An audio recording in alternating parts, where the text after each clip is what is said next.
kinukumusta ka? Kinukumusta ka ng mga kababayan natin?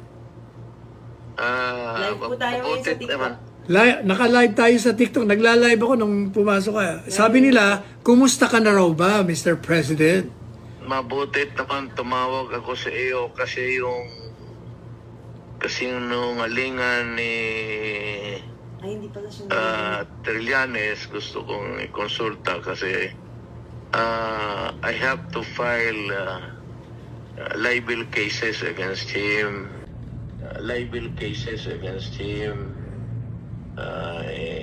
Ikaw mo yung abogado. So, para baka sabihin ng tao, totoo. Sabi ko na isang katiting doon, wala. O, totoo yan. Alam niyo, pinapaliwanag ko ngayon dito sa TikTok ko ngayon na walang... Sabi ko nga kung totoo.